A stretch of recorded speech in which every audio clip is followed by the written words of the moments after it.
Since its inception in 2019, All Elite Wrestling has provided an alternative in what was once a largely monopolized industry at the major level. Though an alternative, AEW's really not all that different from national promotions, both current and former. Similar TV models, similar pay-per-view schedules, similar storyline structures, similar championships, you get the idea. But while AEW is fairly contemporary, it's brought back quite a few concepts and tropes from eras gone by. As WWE adhered to its very specific playbook for the better part of 2 decades, AEW hold out some concepts that had been dormant at the national level for far too long. I'm Sam Driver from Cultaholic Wrestling, and these are 10 lost wrestling concepts that AEW brought back. Join us!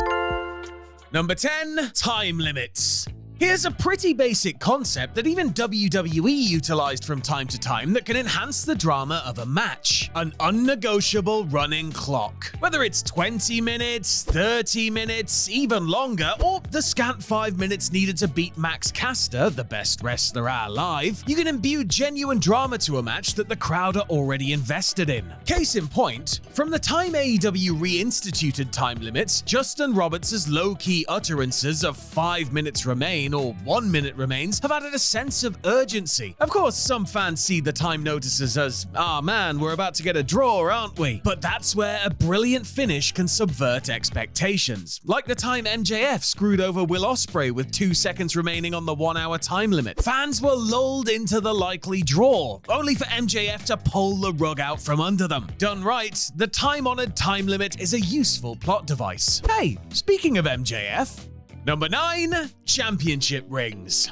In 2019, MJF became the first holder of the Dynamite Diamond Ring, by way of winning a 2-part Battle Royal, then finalist singles match over Hangman Page to become the ring's first wearer. As of mid-2025, MJF has retained the ring in every subsequent annual challenge for it, allowing him to keep the ring as a prized possession. And not just a possession, it's also his not-so-secret weapon, tunneling skulls on knockout punches. The concept of a championship ring predates AEW. In 1996, WCW created a Lord of the Ring Championship, which was won by ascending heel Diamond Dallas Page at that year's Slamboree, and prominently displayed by the Vain Villain afterward, and at one point feuded over with Eddie Guerrero. In fact, AEW called back to DDP's title reign, having him present the original Dynamite Diamond Ring to the winner of MJF vs. Hangman. Though at press time MJF has never lost the ring, the day somebody beats him for it, robbing him of his pet weapon will make for great TV.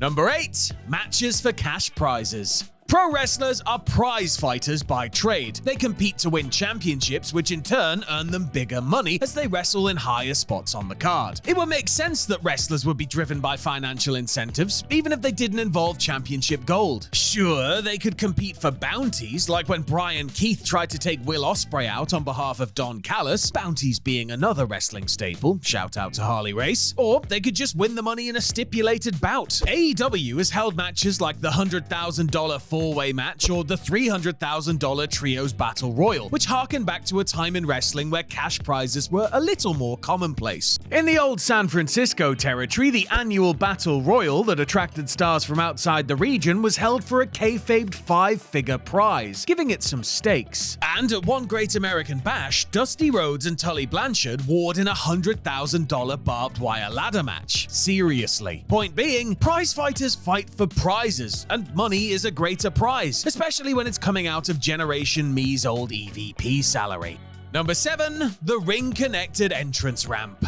AEW hasn't always utilized the raised entrance ramp that connects to the ring apron, but it's a fun accessory when they do break it out. Whether you're backdropping a wrestler out of the ring onto it or Irish whipping somebody into the ropes from outside the ring, there are many uses for the elevated walkway, besides merely walking on from behind the curtain, of course. The entrance ramp saw regular use in WCW, where Sting once made the save for the British Bulldog during a tag bout by running down the walkway, leaping over the ropes, and breaking up Vader's pinfall fall in one fluid motion. It's also been used in New Japan, where Great Muta charged down the apparatus in order to clothesline Hulk Hogan over the ropes and back into the ring. Jim Cornette has noted that one drawback is you can't really do the chase the heel manager around ringside trope because of the massive roadblock on one side of the ring. But nonetheless, the raised ramp is still nice for differentiating big events from other cards.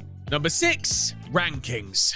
This is one that was abandoned, revived, and ignored yet again by AEW. Admittedly, injuries and storyline pivots make it hard to maintain accurate rankings for all the different championship divisions, even if Pro Wrestling Illustrated still doggedly keeps at it in the year of our Lord whatever year you're watching this video. For a time, AEW provided weekly lists ranking men and women's world title contenders, as well as one for the tag scene. Going back a generation or two, WCW did the same thing on their Saturday morning programs, listing off the top 10 contenders for Flair, Sting, or Luger at any given time. It provided hope that whoever the number 9 contender was, be they PN News, Jimmy Jam Garvin, or Firebreaker Chip, that they might just be 3 or 4 wins away from vying for the big gold belt. Alas, AEW only listed 5 contenders per championship, robbing us all of the opportunity to get behind number 8 contender Marco Stunt in his attempt to make history.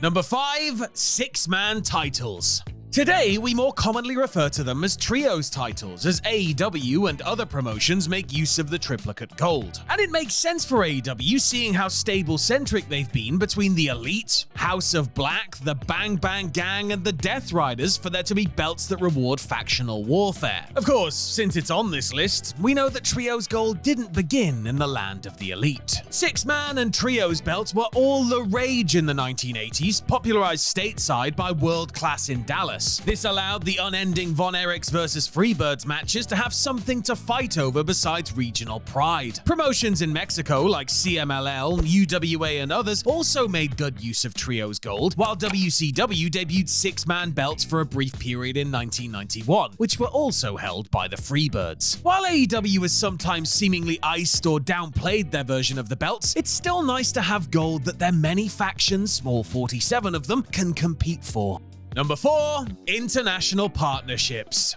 Admittedly, this is something WWE's gotten into ever since Prospector Paul stood in front of that giant risk map of theoretical NXT territories some time ago. AEW's version of working agreements has been a little less imperialistic, despite what die-hard New Japan supporters might claim. In brokering agreements with New Japan, CMLL, AAA for a time, and other groups, Tony Khan's been able to book Forbidden Door, a night of interpromotional dream matches. Going back to the early 1990s, WCW had their own working agreement with New Japan, leading to their own talent exchanges, as well as the primordial version of Forbidden Door, the WCW New Japan Super Show. Sting vs. Great Muta, Ric Flair vs. Tatsumi Fujinami, these are just some of the bouts made possible through collaboration. And WCW's international connections continued well into the 90s, as evidenced by Starrcade 95's World Cup of Wrestling, and Conan bringing a number of AAA stars to WCW at a time in which he started falling out with AAA founder Antonio Peña. Number 3. Lights Out matches. This one's a bit superficial, but since it's got ties to the territory days, we'll run with it. In 2019, a match between Jon Moxley and Kenny Omega at Full Gear was given the Lights Out stipulation. Rather than just being a match with no disqualifications, the gravity was further spelled out by declaring that AEW was refusing to bear legal responsibility for the bout. Lights Out denotes the match takes place at the end of the night, after the official show ends. Lights Out matches were a go-to gimmick match decades earlier, and were especially prominent in the Memphis territory. For some, like Jerry Lawler's brawl with Archie the Stomper Goldie in 1978, there was no referee. Since the match was unofficial, it didn't count toward any championship considerations, so the fall wasn't really important. It was just an excuse for the two men to beat each other half to death. Lights Out really only works for serious blood feuds, but it can be a strong card to play. Number 2. Dog collar matches. When CM Punk pithily asked MJF, who fancied himself as the modern Roddy Piper, to be his Valentine while brandishing one end of a dog collar and chain, fans erupted with glee. Not only because they knew they were going to see MJF bleed like a stuck pig, but because dog collar matches had become exceedingly rare in pro wrestling, aside from Cody and Brody Lee in 2020 in Brody's final match. WWE has used different gimmick matches where the participants are bound together by a strap or bull rope, but attaching the two with a chain and a pair of neck collars ups the barbaric ante. One need only go back to the Piper Valentine War from Starrcade 83 or Junkyard Dog's Mid-South clashes with the likes of Butch Reed and Michael Hayes to appreciate their allure. And Punk himself was no stranger to the bout, having faced Raven in a dog collar match in early Ring of Honor. Forget binding matches where you have to drag the opponent to all four corners, just inflict pain, damn it. And number 1, Texas Death Matches.